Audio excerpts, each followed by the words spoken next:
नमस्कार साथियों, मैं रविंदर और आप देख रहे हैं हमारा चैनल अलवर पाठशाला। इस पर जो हमने सीरीज चला रखी थी वो चला रखी थी वनपाल वनरक्षक के लिए, सीटी के लिए और रीट के लिए राजस्थान जी के कंप्लीट कराने की वाली सीरीज हमने चला रखी थी।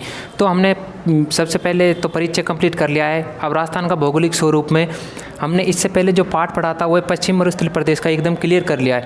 आज जो हम पढ़ने वाले हैं उसी का ही सेकेंड पार्ट है अरावली प्रदेश। तो सबसे पहले हम इनके बारे में जानेंगे, जैसे कि अरावली जो प्रदेश है ये किसका भाग है। तो ये जो है ये गोंडवाना लैंड का अवशेष है। किसका है? गोंडवाना लैंड का अवशेष है। अब अरावली प्रदेश का अगर विस्तार देखें हम तो ये पालमपुर यानी कि पालमपुर गुजरात में पड़ता है। कहाँ पर? गुजरात से लेकर रायसीना की पहाड़ी दिल्ली तक है।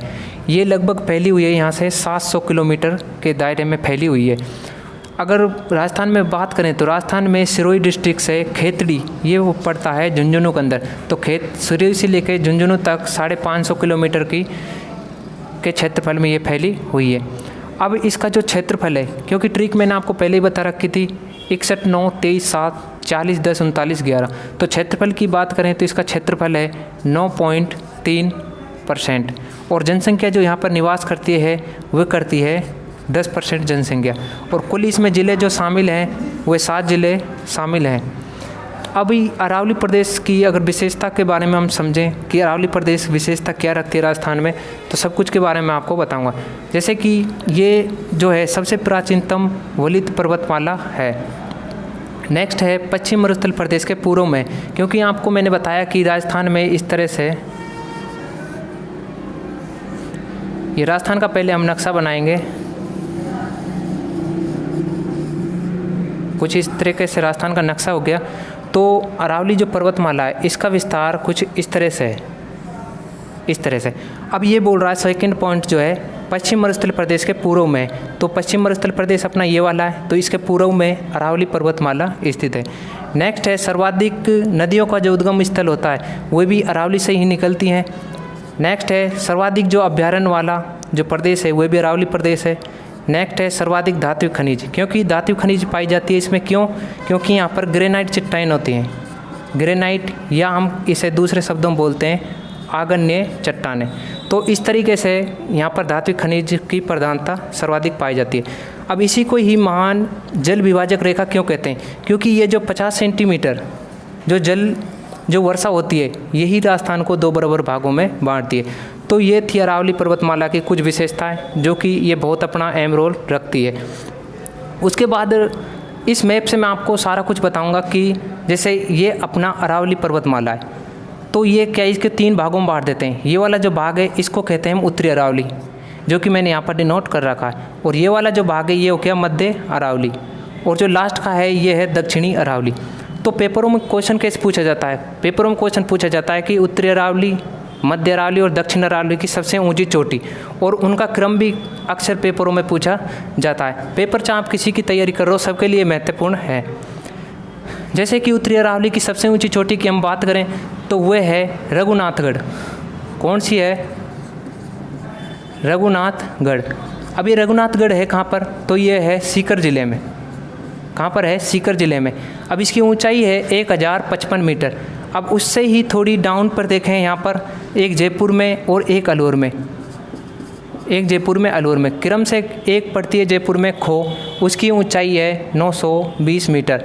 और तीसरे नंबर पर है भरोच, ये पड़ती है अपने अलवर में, 792 मीटर इसकी ऊंचाई है। तो इस तरीके से आपका जो है उत्तरी अरावली। सबसे मेन बात मैं आपको बता दूं कि उत्तरी अरावली में आपको एक बात याद रखनी है, क्योंकि यहाँ पर जो दर्रे हैं वे बिल्कुल भी देखने को नहीं मिलते हैं। यहाँ पर दर्रे नहीं हैं। दर्रे अगर हमको पढ़ने को मिलेंगे तो वे मिलेंगे मध्य अरावली में या दक्षिण अरावली में। तो इनके नाल व दर्रे हमको देखने को मिलते हैं, लेकिन उत्तरी अरावली में कोई दर्रे नहीं मिलते। अब मध्य अरावली की बात करें तो मध्य अरावली की सबसे ऊंची चोटी जो है वह है, यहाँ पर मैं लिख देता हूँ, वह है मोराम जी। कौन सी है? एक है मोराम जी, सेकंड नंबर पर है तारागढ़, और थर्ड नंबर पर है नागपहाड़ी। कौन सी है? नागपहाड़ी। तो ये तीनों की तीनों जो है मध्य अरावली में, और मध्य अरावली का जो सर्वाधिक विस्तार है ये और मैं आपको बता देता हूँ ये अजमेर ज़िले में है। अगर अजमेर ज़िले में इसका सर्वाधिक विस्तार है तो चोटी भी कहाँ की होगी, तीनों को तीनों ये अजमेर की ही तीनों चोटी होगी, जो कि आपका क्रम सही है, क्या है इसकी ऊंचाई है। उसके बाद अब बचा आपका दक्षिणी अरावली।